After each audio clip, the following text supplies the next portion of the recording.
What's up guys, DreamcastGuy here. So I haven't done a pickup video in a while, but I just found a very large stack of great PlayStation games for $100.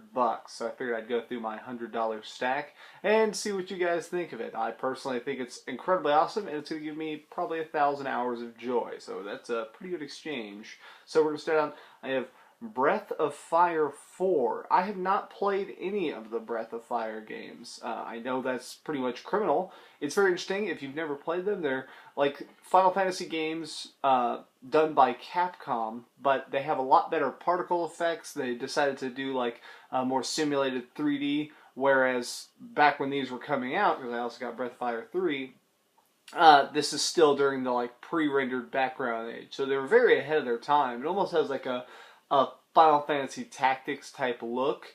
It uses sprites. It uses a lot of stuff in a really ingenious way. And that's why I don't know why I've never played these. I'm so glad that I have both.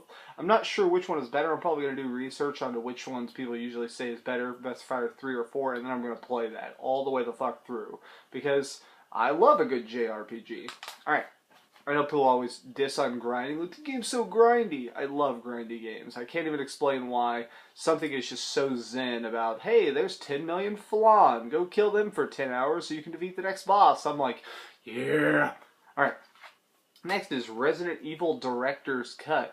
Resident Evil Director's Cut is funny because it's the original Resident Evil, but they also cut in these weird like scenes from the failed Resident Evil movie they were going to do back in the 90s. So it just has super bad actors being like, oh no, zombies are coming. And then it'll cut to the actual game where they're like, oh no, zombies are coming. So there's just weird like duplicate scenes.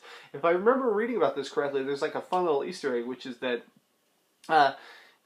in the original Resident Evil, there are no women zombies. That literally like the creators just didn't even think like, hey, maybe chicks will get bit. So there's only male zombies. But in the director's cut, they corrected that and they copied a few of the character models of females from Resident Evil 2 and put them back in this. Because they were like, oh, we don't want to look like sexists. And also, it turns out women can get bit. There we go. Now, I have Crash Bandicoot 2. It's the cool holographic case that I like so much. Crash Bandicoot 2 is really fun. I cannot find Crash Bandicoot 1. In the stack I also have Crash Bandicoot 3 Warped, which is my personal favorite.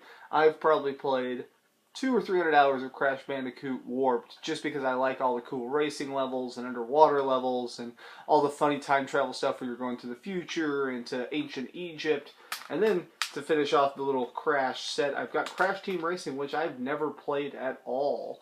Crash Team Racing is I hear it's kind of like Mario Kart crossed with Crash Bandicoot 3 Warped, so lots of time travel and goofy weird weapons. Never played it though, so I may actually do a video or two on Crash Team Racing, just because it seems like it's a good format for that. A bunch of little like 15-minute videos on a racing game is pretty easy to do. Next we have Spyro,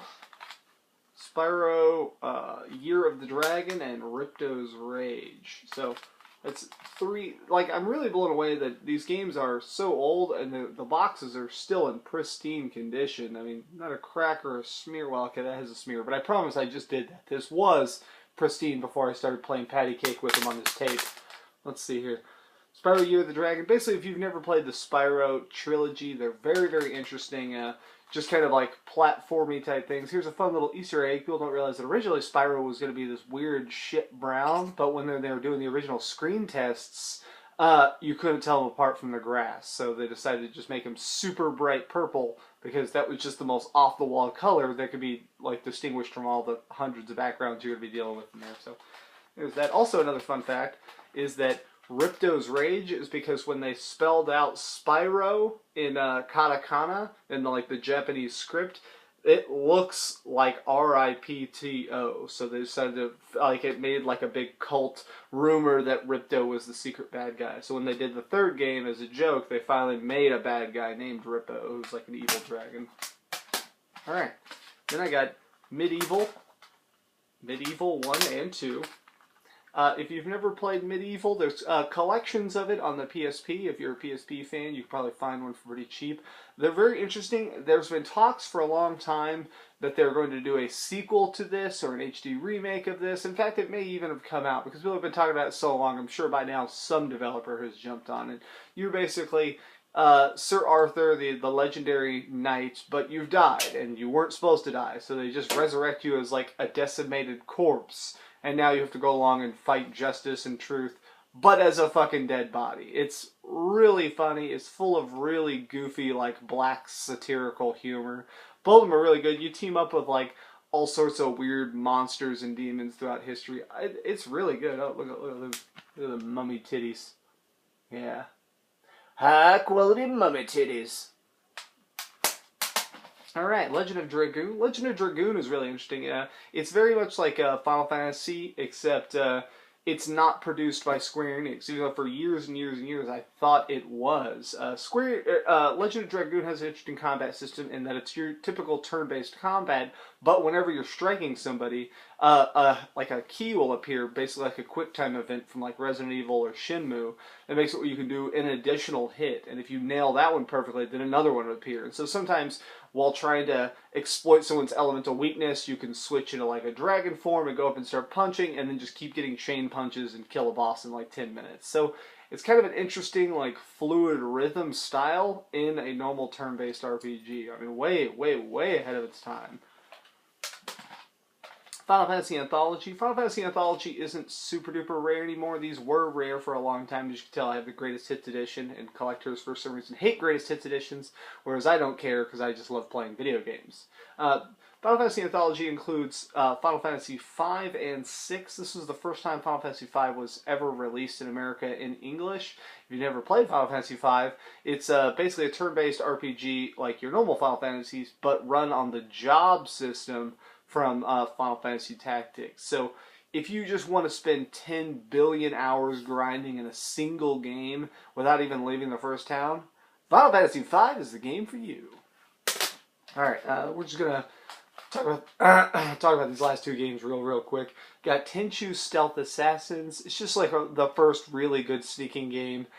You get all sorts of cool ninja abilities, and basically you keep getting dropped into giant sandboxes that'll have like 13 enemies that are evenly spaced, and you have to dodge them, climb on top of them, stealth kill them with your katana, use your kunai, or throwing stars as you want to call them, throwing stars to take them out. You can use all these really funny ninja tactics like the wall scroll, where literally you stand up next to a wall and hold up a piece of paper that's the same color as it, and so from a distance, if they see it, it'll just look like a flat wall. You can pan the camera around, it's like your dude holding up like a piece of wallpaper. It's just it's almost comical, but you can tell that the guys who made it were fucking dead serious. Like, no man, fucking ninjas. There was even a cool shot. Look at that. Live by honor, kill by stealth. Tenchu!